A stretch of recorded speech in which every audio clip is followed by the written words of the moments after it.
The wind howled at the foot of the great Murdar mountain, a place where silence carried the echo of forgotten tales. The snow-covered ridges stood tall and unbroken, like a wall between the world and the small forgotten village of Nagari that lay in its shadow. In that village lived a girl named Amal, barefoot, hopeful and poor, yet richer in soul than most people on earth.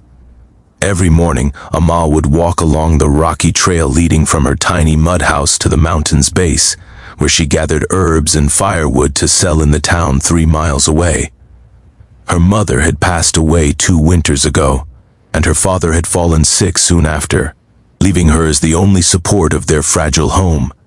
She was barely 19, with eyes that held oceans of quiet pain and a smile she still shared with strangers as though she wasn't carrying the entire weight of survival on her small shoulders. On this particular morning, the sky was unusually gray. Clouds hovered low as if the mountain had pulled them down to hide behind.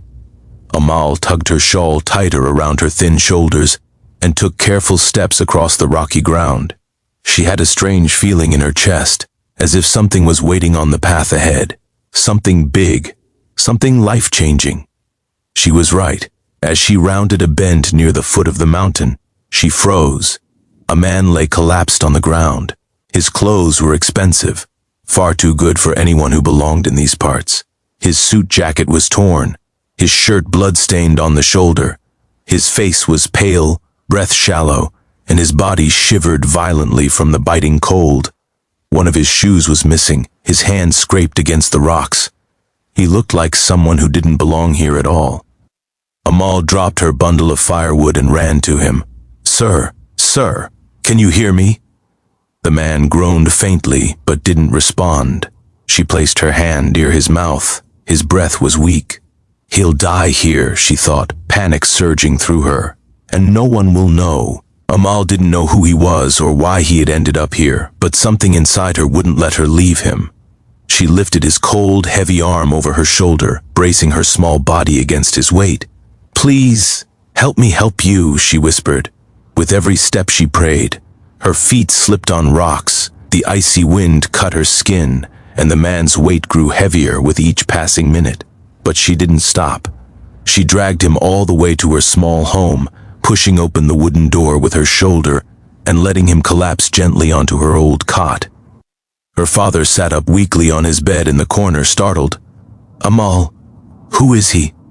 "I don't know," she said breathlessly, "but he'll die outside. I couldn't leave him." She lit a fire, boiled water, cleaned the wound on his shoulder, and wrapped him in the only warm blanket they had. For 2 days she cared for him, feeding him spoonfuls of broth, cleaning his injuries, wiping sweat from his feverish forehead. Her own stomach burned with hunger because she gave him nearly all the food they had. On the 3rd night, the man opened his eyes. He looked around in confusion, then at the little home, at her father's sleeping figure, then finally at the girl sitting beside him, hair tied in a rough braid, shawl patched in too many places, fingers trembling with exhaustion. "Where am I?" he whispered. "You're safe," Amal said softly. "You were hurt near the mountain. I brought you here." He tried to sit up but winced, clutching his shoulder. "Please don't move," she said gently. "The wound hasn't healed." He stared at her, his mind foggy. "Why did you help me?" The question stung her. Why? Because it was the right thing. Because humanity did not require wealth. Because she knew what it meant to be helpless. "Because you needed help," Amal said simply. He looked at her, really looked. This girl who had nothing had saved a stranger who looked like he came from another world entirely. "I'm Adrian," he said slowly, though he didn't give his last name. Amal smiled. "I'm Amal." Over the next few days, Adrian learned how poor she truly was. He saw how she portioned bread into 2 tiny pieces, so there was enough for her father. How she warmed water over a fire because they had no stove. How she walked miles every morning to sell herbs so she could buy medicine for her father. But what struck him most was her kindness. She never complained, never blamed fate, never asked for anything, not even gratitude. One morning, while Amal washed clothes outside, Adrian stepped out and watched her silently. She was scrubbing her father's shirt, her fingers red from cold water, yet humming softly like she was content with her life. "You shouldn't be doing that," he said. She turned, startled. "You should be resting, and you should be living a better life," he whispered. Amal smiled, a sad but gentle smile. "We don't always get to choose our life, Adrian, but we can choose how we live it." He felt a lump in his throat. He had spent his entire life in glass towers, boardrooms, deals, wealth that made the world bow at his feet, but nothing had ever filled him with this warmth. He had never met anyone like her. As his strength returned, Adrian helped around the small house. He carried water, gathered firewood, even fixed the broken window. Amal laughed, seeing him struggle with simple tasks, and he found that he didn't mind being clumsy in front of her. Days passed like this, quiet, simple, strangely beautiful.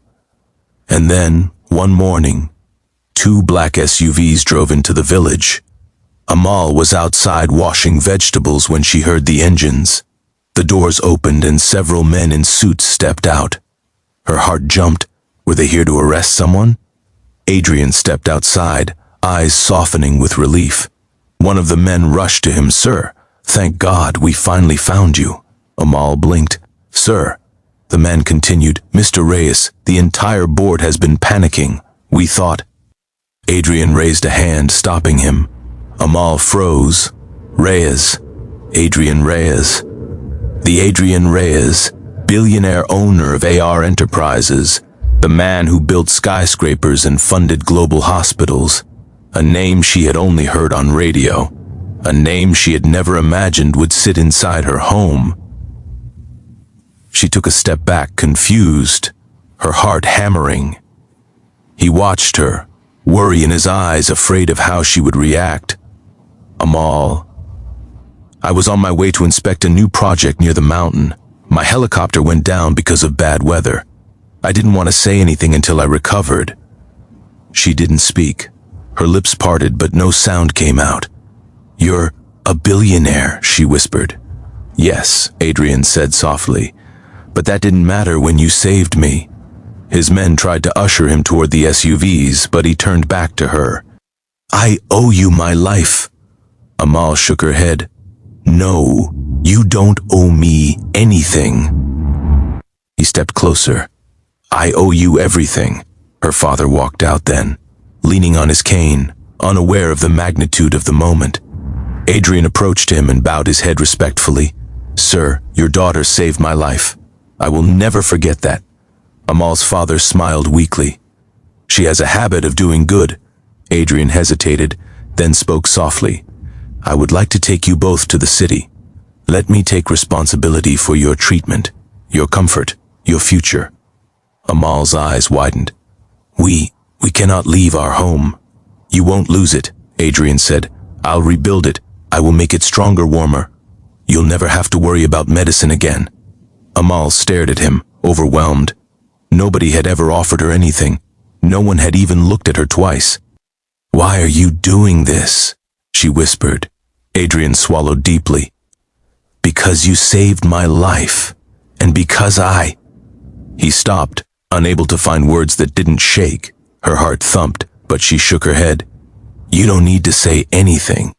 Your world and mine are different." "Not anymore," he whispered.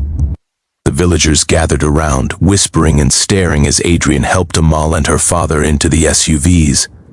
Amal sat stiffly beside him, still unsure if she was dreaming. The city felt like another planet.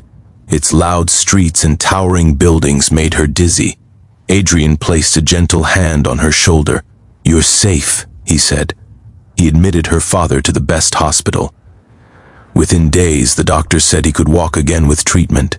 Adrian made sure Amal stayed in a comfortable suite nearby. She had never slept on a mattress so soft. She cried the first night, quiet tears, not from sadness but from disbelief. Every day, Adrian visited her. They talked for hours. He introduced her to a world she had never known. museums, gardens, libraries. She shared stories of her childhood, her dreams, her fears. He listened as if every word she said was precious. One evening, they stood on the rooftop of the hospital building, watching the city lights like stars that had fallen to earth. The wind brushed her hair across her face, and she tucked it behind her ear nervously. "Amal," he said softly, "you've changed my life." She looked at him startled. I didn't do anything. You did everything," he whispered. "Before I met you, I had wealth but no peace, success but no purpose. You gave me something no money ever could." She swallowed, afraid of where this was going. He took her hands gently. "I don't want this to end when your father gets better. I want you in my life. If you'll allow me." Her breath trembled. This was too much, too fast, too impossible. "Adrian, I'm just a poor girl from a mountain village. People will talk. They'll say, 'Let them talk,'" he said, voice firm. "They don't know your heart. They don't know how brave, kind, and extraordinary you are." Tears filled her eyes. "I don't belong in your world. You belong in mine more than anyone ever has," he whispered.